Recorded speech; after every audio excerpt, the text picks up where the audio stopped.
Howdy, howdy. Today, April 30th. Welcome to another episode of Steele Talkin Sports.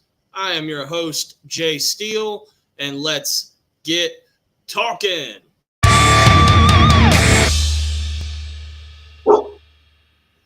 Hey, hush. Sorry for the dog barking. Hope you enjoy that. But welcome.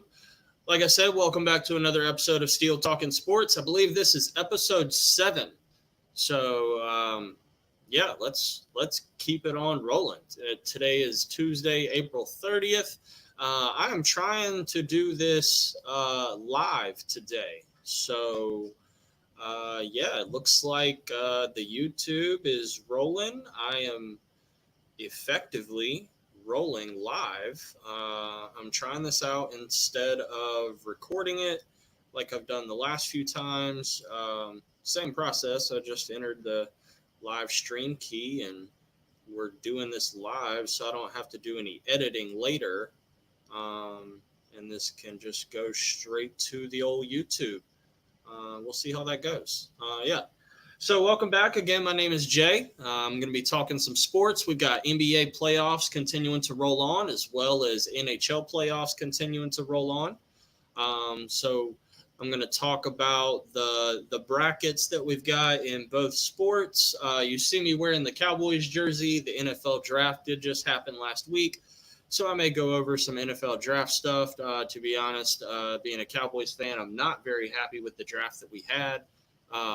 So I'm really only going to have negative comments about that.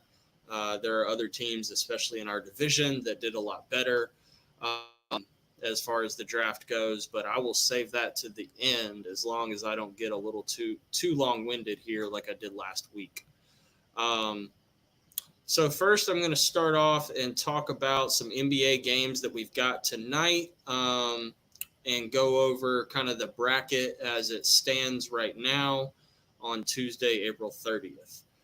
Tonight, there are 3 games, game 5s, which weirdly enough, all 3 of these games tonight are the East games, with Boston and Miami playing yesterday. Weirdly enough, there's no West games today. It's all East. So this is weird. But we've got 76ers and Knicks at 7 p.m., Magic and Cavs at 8 p.m., and then Pacers and Bucks at 9:30. So we'll have some overlap with these 3 games going on tonight. So if you have YouTube TV, make sure you put the multi-view on. You can definitely get 2 games on at once. Or if you're a real degen like me, you get the multi-view with the hockey. NBA and NHL at the same time is such a flex move. I feel like a king. It's pretty damn cool. This light is a little bright. Excuse me.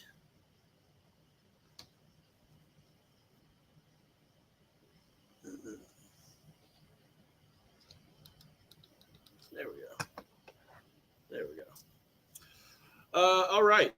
So first off, those are the 3 games. But I want to look at the bracket right now. I will share my screen with you real quick right here. Here we go. Last night the Thunder wrapped up the sweep against the Pelicans. That was, I said that was going to happen with Zion not playing. That was pretty easy, even though 2 of the 4 games were pretty competitive. I think that was game 1 and game 4. 2 and 3, the Thunder, handled pretty easily. But congrats to them, like the youngest team in the NBA. They had the 1 seed. They were expected to win this, but it was kind of a possibility that they had a sleepy spot in there somewhere. They did not. They did not slip up. They didn't make any mistakes. And with this matchup being tied 2-2 in the Clippers and Mavericks series, all of these guys for the Thunder get a nice deserved rest. So congratulations to them. We are still alive on our Thunder to win the NBA Finals. Congrats to them.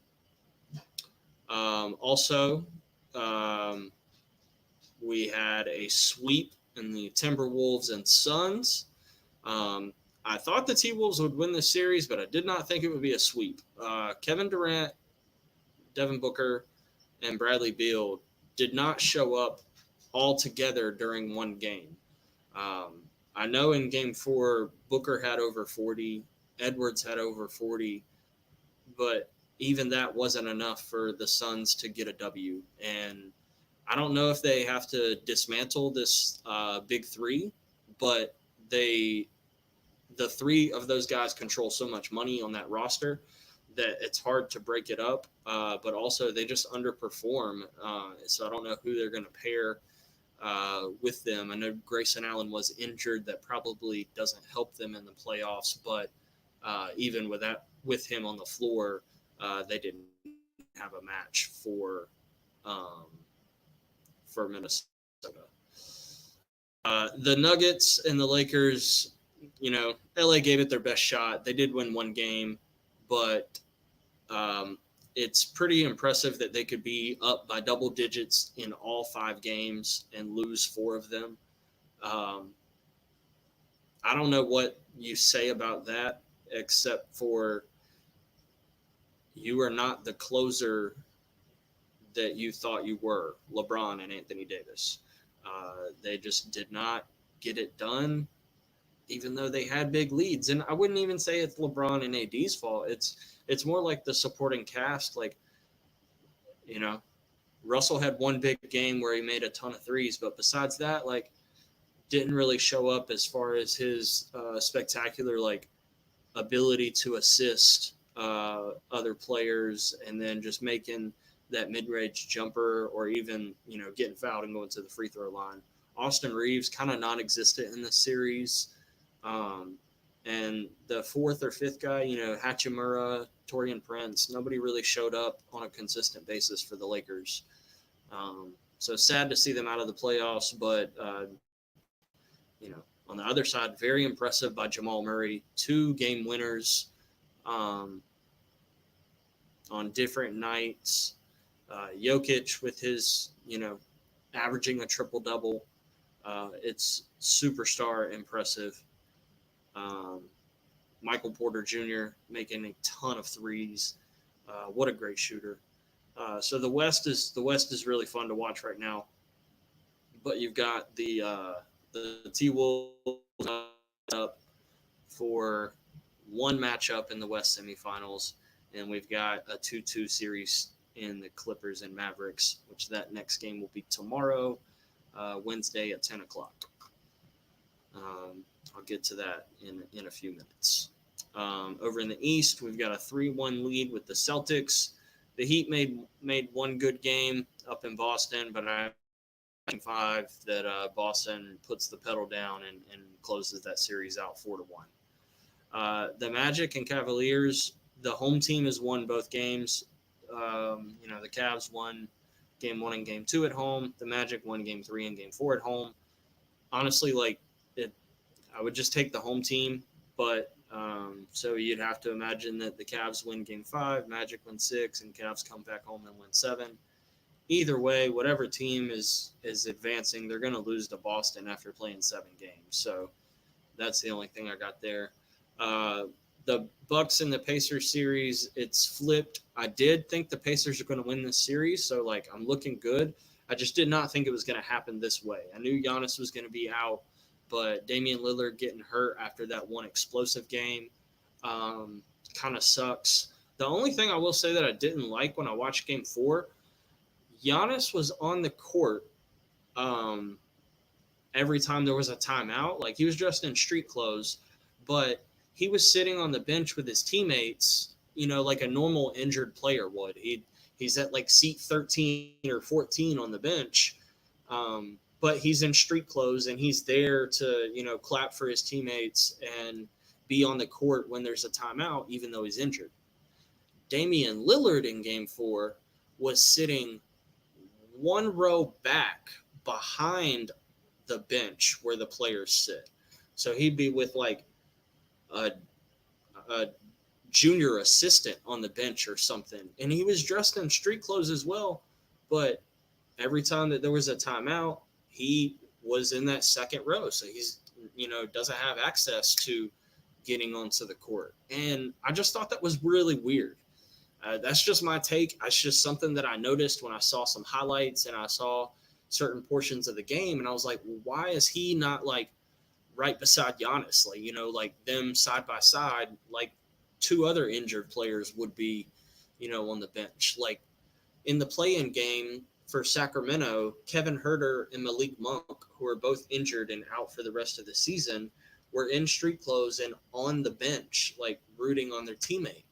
Zion Williamson the other night has not played all 4 games for against the Thunder, but he was on the bench in street clothes all 4 games. And he was in the front row. Every time there was a timeout, he came out to give his teammates high fives and congratulations and like talk to them in between the timeout. I don't understand why Damian Lillard was not doing the same thing. Let me know if you think that's weird. I think it's weird. I don't know. It seems like he's not a part of this team or that he has a different agenda compared to everyone else. So I felt that was really weird. I didn't like to see that from that like high profile of a player. He is certainly not any more injured than Giannis is, I don't believe. So I don't know. Somebody fill in the blank for me. Like why was he not on the front row of the bench? But either way, I think the Pacers get it done in Game 5, and they advance tonight, and that'll be a huge upset in the Pacers knocking out the Bucks. What happens with Doc Rivers? What happens with Giannis and Damian Lillard, Chris Middleton? Who knows? And then my favorite game that I want to watch tonight kicks off in about an hour and 5 minutes. The New York Knicks taking on the 76ers. New York leads 3-1. They come back to the Garden. I think they're going to smash Philly and send Embiid home, and then we'll keep wondering what does Philly do. So, yeah, I'm going to stop sharing my screen now. Yeah, I'm back. So let's get to the games for tonight. Like I said, if I had picked a bracket and, I picked a couple of things as far as NBA futures, the Thunder, the Mavericks, and the Knicks. If I had actually picked a bracket, I'd be looking really fucking good right now. So I'd be probably top tier, but I did not. So, yeah, there we go. Tonight's games. First off, at 7 p.m. on TNT, we have the Philadelphia 76ers taking on the New York Knicks at the Garden. Like I said, New York is favored -4.5, and the total is 203.5. New York is up 3-1. 4.5, I'd say. In the 3 wins, they've covered this number twice. Yeah, they won by 7. They won by 3. They lost, and then they won by 5. So yeah, in the 3 wins, they've covered this number twice, including the very tight, close game the other day on the 28th. I definitely look for New York to close this series out tonight. I think it's going to be a big game from everybody. It's hard for me to pinpoint who's going to have the superstar game. I just think the Knicks are going to spread it around, and they're going to win by 10 to 15 points. Maybe it's close for the most part, but in the fourth quarter, I think they make a couple of threes, in the first 6 minutes of the fourth quarter that push this to a 10-point lead, and Philly doesn't really have the firepower to fight back.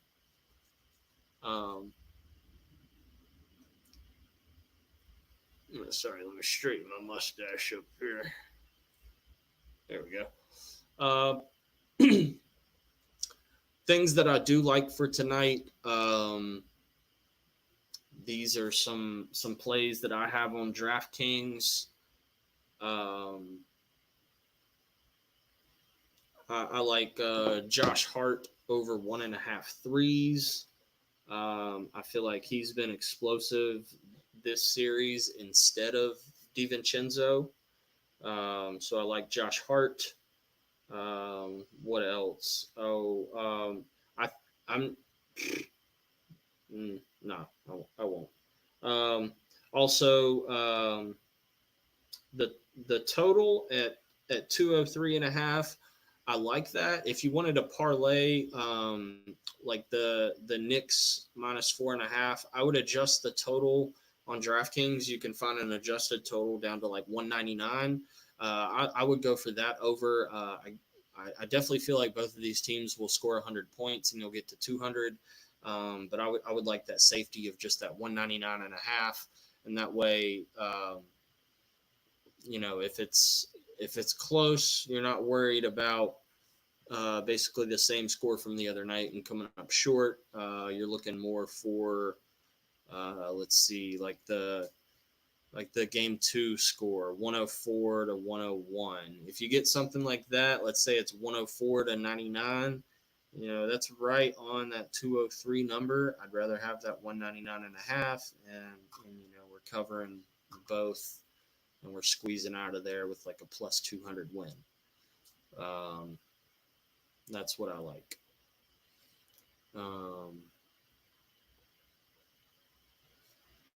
Shake and bake. Next game, we've got another Eastern Conference matchup. Loading. We have the Orlando Magic at the Cavaliers. Cavaliers are favored -5.5 at home, and the total is 202.5. So these are very similar numbers, both games, spread and total wise. The thing that I've seen, and obviously everybody should have seen in the first 4 games of this series, is that the home team wins the game. And also, it's been a low-scoring affair every single time. Let's go to Odds Shark, and so I can more easily look at the over-unders and totals. So yeah, in game 1. The total was 206.5, and the team scored 180 points, 26 points off. In game 2, 205.5, and it was 96-86. So yeah, like another 30 points off. Game 3 was actually an over. 202, 121-83 by the Magic. That's over by 2 points. It's fucking crazy. And then game 4, 201.5, and still under. So the total dropped a point from game 1 to game 2, 3.5 points to game 3, and then another half point to game 4. And they're still they only hit the over one time, and they're telling us the same shit. Like take the under in this game, 202.5. Where I'm seeing right now. Yeah, take the under. These teams can't score enough points against each other. They kind of have good defenses, but it's more or less just like bad offenses. There's like one person on each team who can score. In game 4 the other day, it was Franz Wagner. The dude had an absolute monster game. 34 points, 13 of 17 from shooting. Just what a dog. And Cleveland didn't score 89 points. Hey, stop barking. Enough. Sorry. Dog season of dog. But the box score from the Cavs doesn't look all that bad. Mobley had 14 points, 9 boards. Jared Allen, 21 points, 9 boards. It's really just Garland and Mitchell. 5 for 11 from the field for Garland, and then 5 for 14 from Mitchell. But it's just they're just not playing defense. They're just giving up too many points. From the five starters from the Magic, Banchero had 9 points. That's kind of unexpected. He was 4 for 14 from the field, and then Gary Harris only had 3. So you had 2 players in their starting 5 that only had 12 points combined. And then, yeah, you got 34, 11, and 12 from the other 3 guys. But Cleveland obviously had a chance to win this game if they just weren't fucking around. You get 4 of your guys into double digits. You just can't let one guy go off for 34 and destroy you. But as far as game 5 goes, I want to say take the home team because that's just what has happened in these 4 games. But I'm going to switch it up. I'm going to say give me the Magic. I'm going to say that they carry that momentum from game 4 into game 5. Let's see. The 2 losses, game 1 was by 14, game 2 by 10, and then Cleveland lost by 38, and then by 21, 23. So the Magic have kept it closer than Cleveland did in Orlando. Give me the Magic plus 5.5, and combo that with the under if you'd like to. Also, you could go with, like the Magic money line at plus 170 in the under. Let's see what that pays out. Under 202.5 in the Magic plus 170. That gives you a plus 410 odds, so 4-1. Yeah. $10 to bring you 51 coming back. If you want to play a little bit safer, $5 wins you 25. Not too terrible. I kind of like that. If you got like a bonus bet, throw that on the Magic. Don't be like me and throw a $25 bonus bet on the Miami Heat last night at plus 390. And they had no chance of winning that fucking game, but I did it anyway. It was a free $25 bonus bet, but it was down the drain pretty fast. I should have done it on Derek White, 30-plus points and 6+ threes, and that would have paid out probably $600-700. But, you live and you learn. So we're doing something crazy tonight, but I won't tell you guys about it because I don't want you to think I'm stupid. Next, we move on to the Pacers and the Bucks in Milwaukee. Indiana on the road is favored minus 3.5, and the total is 215.5. Oh boy, this is bad. Oh man, only 3.5 with no Damian Lillard, no Giannis, probably no Pat Bev because he looked hobbled as well when he was on the court. Yeah, I mean,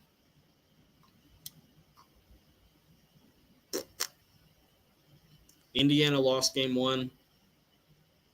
They've won 3 in a row. And they've won by 17, by 3 in overtime, and then by 13. Yeah, give me Indiana minus the 3.5. I would even. Is there? Oh, I'm sure there is. Like a Pacers to win by, or if you want to play like an alternate line, I'll just call out some numbers because I think the Pacers going to win by 10 plus. Pacers. Let's see. The line is DraftKings has it as minus 4. So if you think they're going to win by 5, plus 100. Minus 7 is plus 130. I like plus 9.5 at plus 185. And the highest they'll let you go is minus 14 at plus 350. I think it's a blowout. So I would not be. I would not think anyone was crazy if you wanted to alt spread the Pacers to win by 15.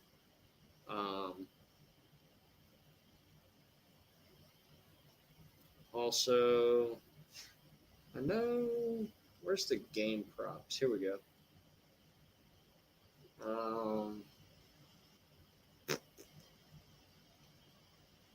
Here we go. If you're on DraftKings and you go to the certain game that you're looking at, the Pacers and Bucks, and you like scroll all the way to the right and find game props, and then find the section that says winning margin, you can find better odds for what I'm looking for. Pacers to win by 1 to 2 points, plus 1,300. To win by 3 to 6, plus 475. By 7 to 9, plus 700. To win by 10 to 13, plus 650. To win by 14 to 16, plus 1,300. I like that sweet spot. 14, 15, or 16 win by, plus 13 to 1. To win by 17 to 20, plus 1,400. And to win by 21 plus 700. That is a little bit better way to play the same number. Like the Pacers minus 14 is plus 350, but the Pacers to win by 14 to 16 is plus 1,300. If you think they're going to win by 14, but not more than 15, I kind of like that. Any of those numbers, really. Like if you think they're going to win, I kind of like that 7 to 9 number. That would be a good one, or the win by 10 to 13 number. Also, I'd probably just play some player props on this game. I think the Pacers try to just score a shit ton of points and just blow them out. You could look at like Tyrese Halliburton over 2.5 threes, Miles Turner over 2.5 threes. He made 6 the other day. Tyrese Halliburton to have a double-double is always a good bet with the points and assists. He gets a ton of assists.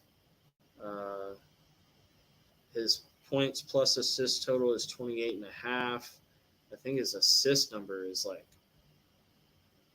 11.5 probably.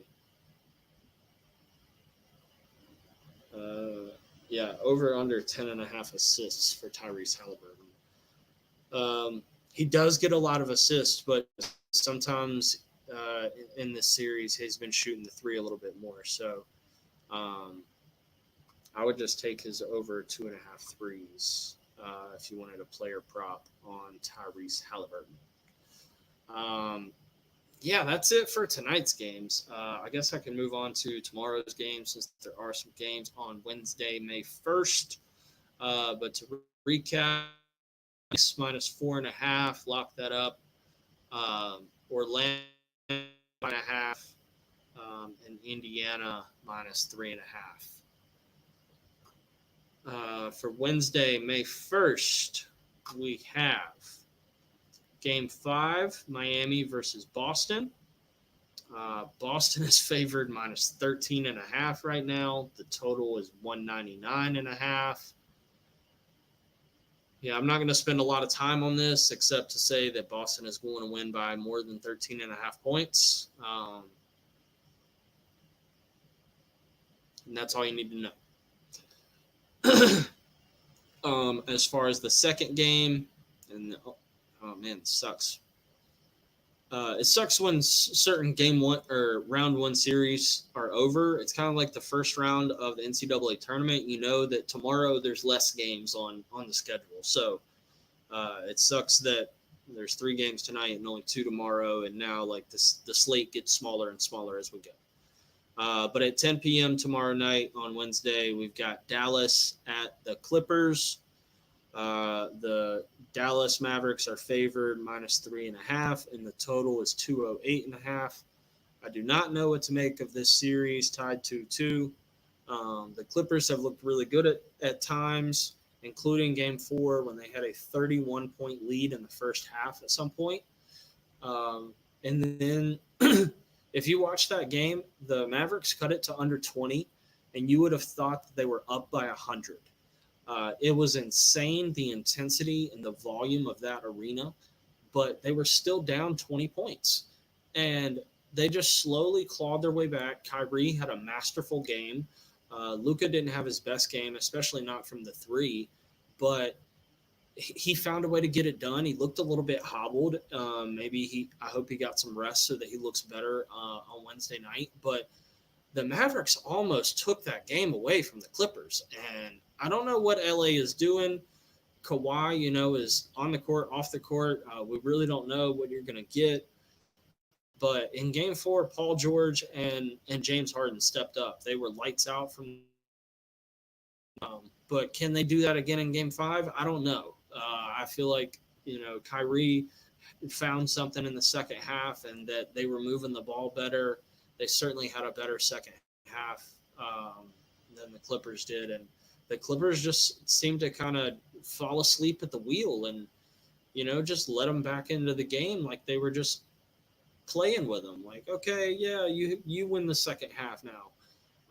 It just looks sloppy. So I'm going to be on Dallas -3.5. It's going to be a tight game. If that number is closer to a pick 'em at game time, I'd probably just take Dallas money line because I think it's going to be tight. But give me Dallas in that game, and you could probably just play the over 208.5 and run to the bank with that one. So yeah, that's what I got for the next slate of games. I'm looking ahead Thursday. There's potential game 6s if necessary for the Knicks Sixers. We have no game 1s scheduled for round.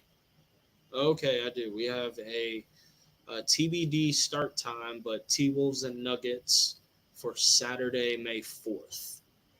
Okay, so that's 5 days away. And the first game, they do have a line out. Denver -4.5. Ooh, I love it. This is going to be a fantastic series, but the T-Wolves don't have a match for the Nuggets. So give me the Nuggets -4.5 in that first game. All right, let's switch over to some NHL Stanley Cup. I'm just going to give you a little bit. You're talking to my guy all wrong. It's the wrong tone. Do it again, I'll stab you in the face with a soldering iron. All right, we're back. Let me get back. We're going to switch over to some NHL action real quick. So I'm going to do the same thing that I just did. I'm going to cover the bracket for the NHL, how it's going so far, and then the games that we've got for tonight and possibly tomorrow, and just a look ahead for the next week or so. So yeah, let me share the screen one more time.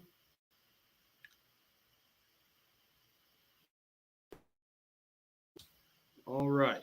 You all see that? Okay, good.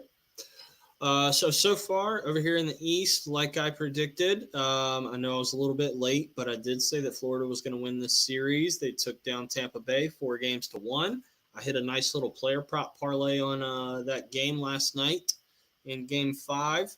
If you did not know, you can do like shots on goal parlays and goalie saves, not even messing with who wins the game, the puck line or the money line. I kind of wish I would have. I thought about playing Florida -1.5 at some plus odds and the over 5.5. It would have been a nail biter, but they did get like 2 empty netters in the last 3 minutes with Tampa Bay trying to push, and it did end up being a 6-1 win. Kind of wish I would have jumped on that, but it's all good. In the second series, Boston is up 3-1.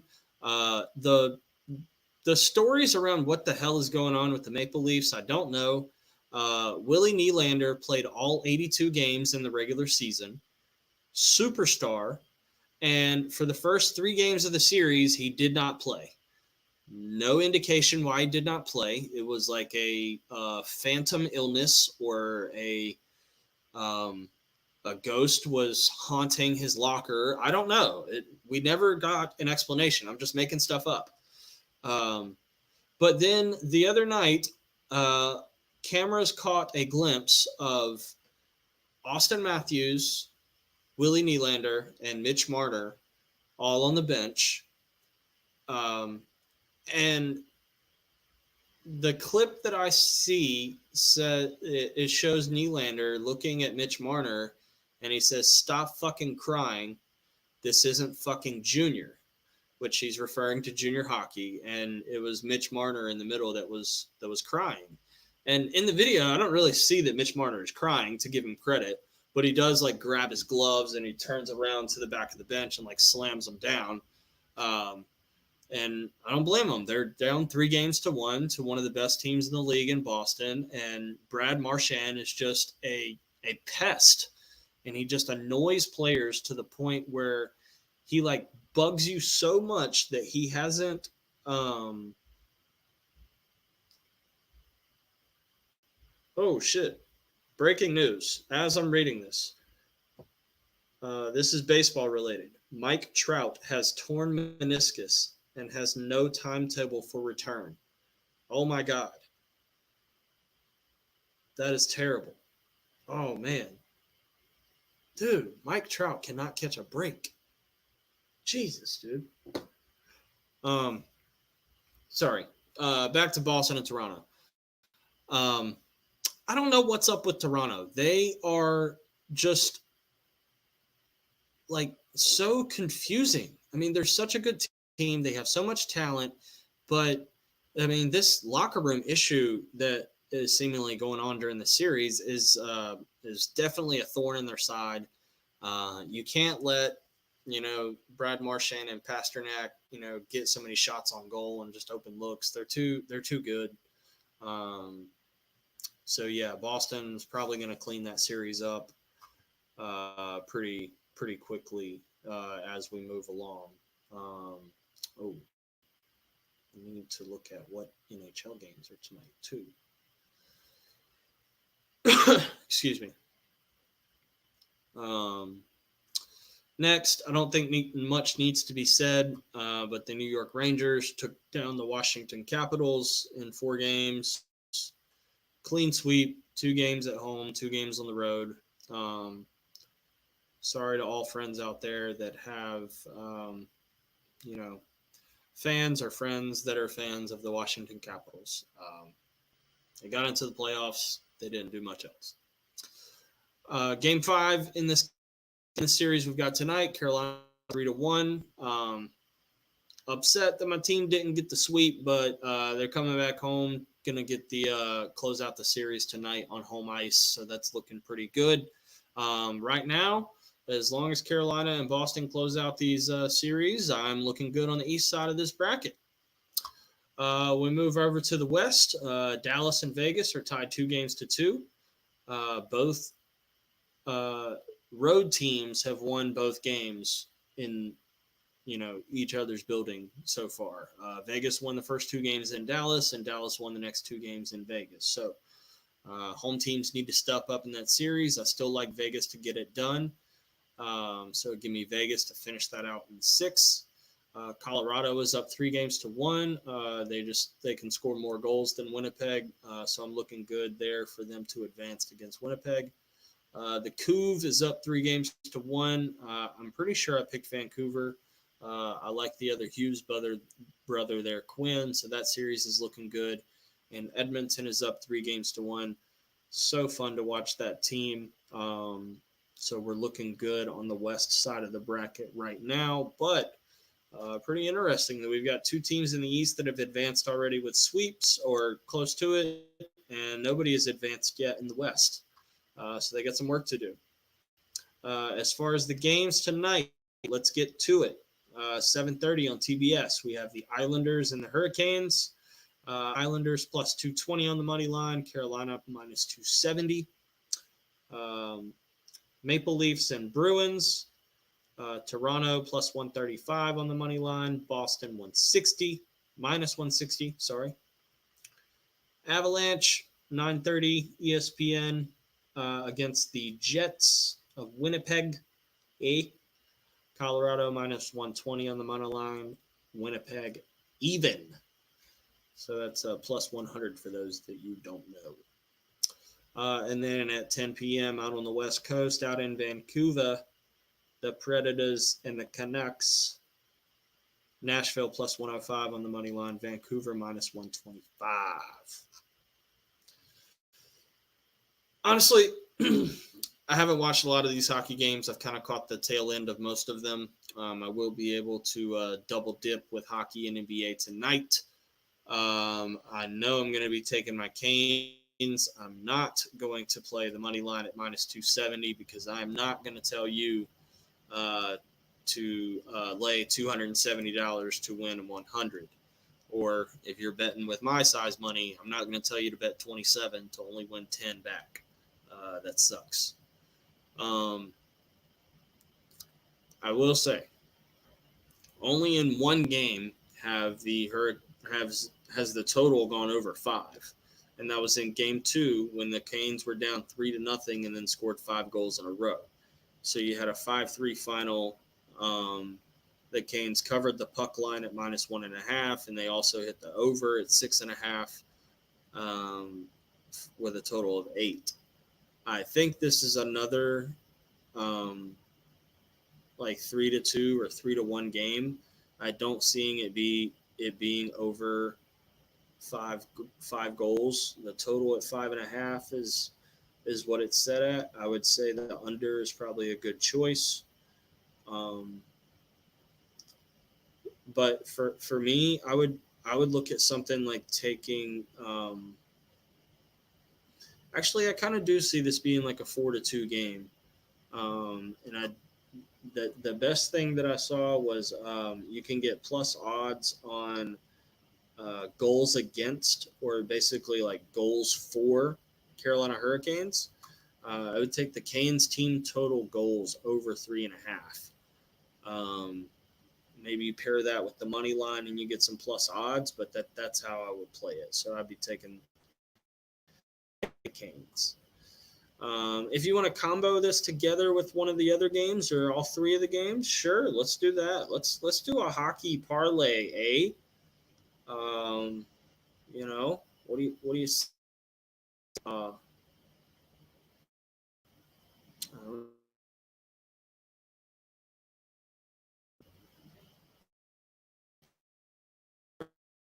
To be fair. To be fair. Well, to be fair. To be fair, we need a hockey parlay. The Maple Leafs are going to lose, so Boston minus 160. Add that in. Yeah. The Jets are going to get it, or no, I'm sorry. The Avalanche of Colorado are going to get it done in Winnipeg. So we're going to add that in at minus 120. Ooh, that's 3 faves. Ooh, yeah. Yeah, we're going to take all faves in this one, eh? Boston. Here it is on DraftKings. I'm adding it in as we go. Boston, minus 166. Carolina.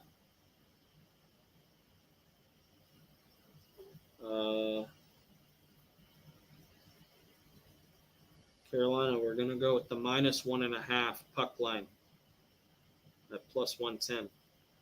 Colorado Avalanche, money line, minus 118. And the Canucks, minus 125 on the money line. It's a 4-legger, 10-1. 5 wins you 55. 10 wins you 111.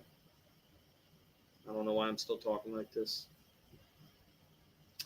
I might actually do this. All 4 favorites except take the 3 money lines and then Carolina on the puck line minus 1.5. That's a 10-1 payout. I'm gonna put $5 on this to win 55. I'm gonna share this in the group with my buddies because one of these games tips off in about 30 minutes. So I want them to see it if they're looking. Let's share that right now. Okay. Boston, Carolina minus 1.5, Colorado, and Vancouver. Let's go. Go, Puck, go. Um, yeah. Okay, so we're at 45 minutes. I know more in the Cowboys jersey. I'll talk briefly about this. I'm not very happy with the NFL draft, so I don't really want to linger on it a lot. Um, it was pretty upsetting to watch some of the picks come up on the ESPN app of what the Cowboys were doing and what some of the other teams. Um, yeah, I just obviously, when you're a fan of a team, you see a ton of players go off the board that you're like, why did my team not draft that guy? Like, how did they not see this and I see this? I don't freaking know. But, I'll run through the top 10. Obviously, everybody knows. Number 1, Caleb Williams to the Bears. 2, Jaden Daniels to the Washington Commanders. I'm going to call them the Redskins. Number 3, Drake May to the Patriots. Number 4, Marvin Harrison Jr. to the Cardinals. Number 5, Joe Alt, offensive tackle to the Chargers. Number 6, Malik Neighbors, wide receiver to the Giants. Number 7, Jay Latham. I don't know what his first name is. I think Jesse, offensive tackle from Alabama to the Titans. Number 8, Michael Penix Jr. to the Falcons, the weirdest pick in the draft, people are saying. Number 9, Rome Odunze, wide receiver from Washington to the Bears to pair with Caleb Williams. And number 10, J.J. McCarthy, quarterback to the Minnesota Vikings. Other notables, Bo Nix, number 12, quarterback to the Broncos. Brock Bowers, number 13, tight end out of Georgia to the Raiders.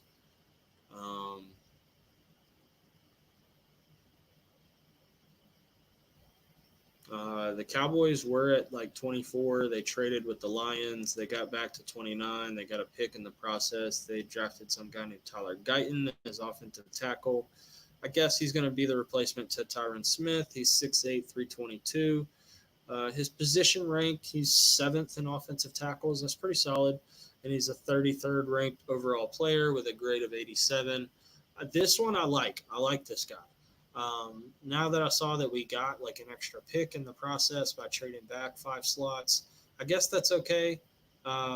I do see the pick right before us. The Chiefs took Xavier Worthy, a wide receiver out of Texas. I wish we would have taken him because we just lost a wide receiver. And then also, right before we would have picked, the Eagles drafted Quinyon Marshall, arguably the best corner that was still in the draft at pick 22. So that sucks because that's in our division. Also at pick 23, another wide receiver from LSU, Thomas Jr., was selected by the Jags. We could have used him. And then 24, the pick that we traded out of, Detroit probably took the cornerback that we were going to draft at that slot. So I don't fucking know, but Terry and Arnold from Alabama. So not happy with the way that we made moves, but I guess the person that we drafted where we got him was okay. And then to round out the first round, Xavier Leggett, wide receiver out of South Carolina, goes to the Panthers. That's a really good pick. Sometimes those local picks work out. Sometimes they don't. I kind of like that guy. I wish the Cowboys would have picked him. Second round draft pick, Marshall Nealand out of Western Michigan, edge rusher. I don't really know much about this dude, but he is the 6th ranked player in that position and overall ranked 39. His grade is at 86. The only other pick that I'm happy about for the Cowboys is the 3rd round pick, Cooper Beebe, the offensive guard from Kansas State. 2nd ranked player at his position and 78th overall ranked player with a grade of 77. I think I remember watching a couple of Kansas State games and seeing this dude be highlighted by the commentary staff, and he can move. He's good. Being from the Big 12, I think he'll fit right into the Cowboys culture. So I actually think this is a really good draft pick, and he'll be very similar to like Zach Martin and Travis Frederick that we've had in years past. So I actually really like that pick. Honestly, if you would have told me you drafted that guy in the first round, I would not have been mad. Other than that, we got a linebacker, probably good since Van Der Esch retired. A cornerback, we always need those. Somebody who's actually 6 feet tall out of Wake Forest, Kalen Carson. That's kind of cool. I'm from North Carolina. Cool to see a local guy go to the boys. Sixth round pick, guy out of Southeast Missouri State. Wide receiver, he is 6'1", 202, Ryan Flournoy. Okay.